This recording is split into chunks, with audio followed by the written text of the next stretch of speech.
अस्सलाम वालेकुम guys, welcome back to my YouTube channel me and my pet. तो आज मैं आप लोगों के साथ एक व्लॉग शेयर कर रही हूँ। तो इन जनाब से मिलिए, ये है कोको। माशाल्लाह से ये अप्रॉक्स 1 ईयर का हो गया है। सो ये बिल्कुल रेडी है न्यूटर सर्जरी के लिए। तो हम लोग करवाने जा रहे हैं इसका न्यूटर ऑपरेशन। जिन लोगों को न्यूटरिंग के बारे में पता है तो बेहतर है, एंड जिन लोगों को नहीं पता है तो मैं शॉर्ट में आप लोगों को थोड़ा सा इसके बारे में बताती हूँ। सो बेसिकली इसमें मेल कैट्स के टेस्टिकल रिमूव होते हैं, जो कि सर्जिकल प्रोसीड्यूर है that prevents it from breeding, so which is called castration और न्यूटरिंग फॉर मेल कैट्स। और फीमेल के लिए अलग होता है विच इज कॉल्ड स्पेइंग, उसमें ओवरीज और यूटेरस रिमूव होते हैं। सो ये सर्जरी करवाने से पहले काफी टेस्ट वगैरह करवाना होता है, जो कि हम लोगों ने पहले ही करवा लिया था। रिपोर्ट देखने के बाद मेरी कैट्स का रिपोर्ट्स पॉजिटिव आया था। सो ये रेडी था न्यूटर सर्जरी के लिए। तो हम लोग पहुंच गए वेट के पास। सो मैंने वेट से अपॉइंटमेंट पहले ही लिया हुआ था, जो कि मेरे घर से काफी दूर था, तो हम लोग को थोड़ा ट्रैवल करके जाना पड़ा। वहां पहुंचने के बाद पहले तो कैट का वेट किया एंड जो भी प्रोसीड्यूर होते हैं वो हमने कंप्लीट किया। Before surgery wait pet owner से सिग्नेचर लेते हैं,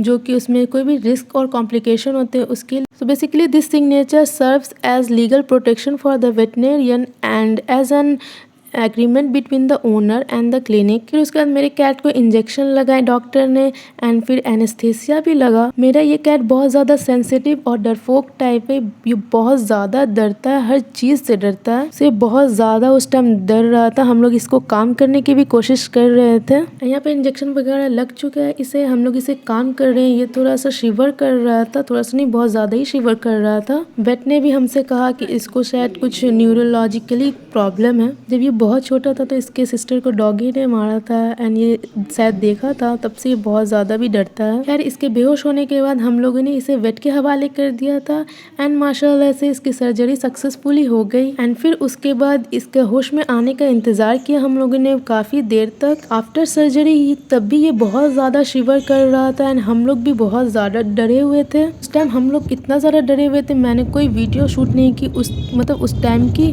क्योंकि मुझे खुद कुछ नहीं समझ में आ रहा था क्या हो रहा है। वेट ने तो कहा था कि हो जाएगा ठीक। खैर फिर थोड़ा नॉर्मल हुआ तो इसको हम लोग घर लेकर आए। तो होश में तो आ गया था बट पूरी तरह से नहीं, एनेस्थीसिया का असर रहता है एंड ये नॉर्मल भी है।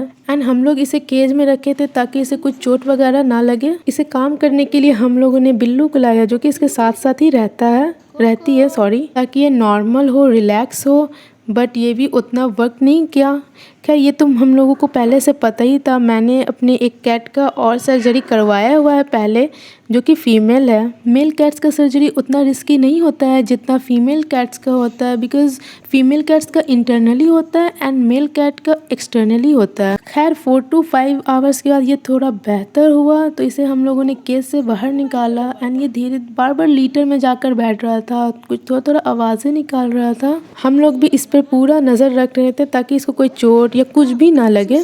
शायद इसे सूसू पॉटी करना था, ये बार बार लीटर के पास जा रहा था, इसे हो नहीं रहा था। कुछ देर बाद कैसे तैसे थोड़ा सा इसने पॉटी किया। मेन हम लोग वेट कर रहे थे कि ये यूरिनेट कर ले अच्छे से, पॉटी यूरिनेट जो भी है, ताकि उसके बाद एक रिलैक्स हो जाएगा कि हाँ ये मतलब ठीक है। यूरिनेट तो इसने काफ़ी टाइम बाद किया, तो उसके बाद हम लोग को थोड़ा जान आया कि हाँ ये थोड़ा ठीक है, इसको मतलब धीरे धीरे ये सही हो रहा है। एंड साथ में वेट ने कुछ इंजेक्शंस लिखे थे जो कि एंटीबायोटिक और पेन किलर थे, वो हमने अपने पापा से ही इसे दिलवा लिया घर में ही। और वेट का क्लिनिक भी काफ़ी ज़्यादा दूर थे, उतना ज़्यादा दूर तो जाना पॉसिबल तो नहीं था इसे लेकर, और मेरे पापा दे ही सकते हैं, तो मैंने इसे घर में ही दिलवाया। और ये फैमिलियर है, अननोन पर्सन को ये देखकर बहुत ज़्यादा डर भी जाता है, तो इसके लिए भी ये सेफ़ था। डॉक्टर ने जैसे बोला था इसको इंजेक्शन दिलवाने, जो भी पेन किलर हो या एंटीबायोटिक, वो मैं टाइम टू टाइम अपने पापा से इसे दिलवा रही थी। एंड इस बीच हमने इसका बहुत अच्छा से ख्याल रखा। एंड आफ्टर 10 डेज इसके स्टिचेस कटने वाले थे। इसके स्टिचेस भी माशाल्लाह से एकदम आराम से कट गए, पापा ने ही काट दिया। बस यहाँ तक ही मेन काम होता है, इसके बाद तो सब नॉर्मल है।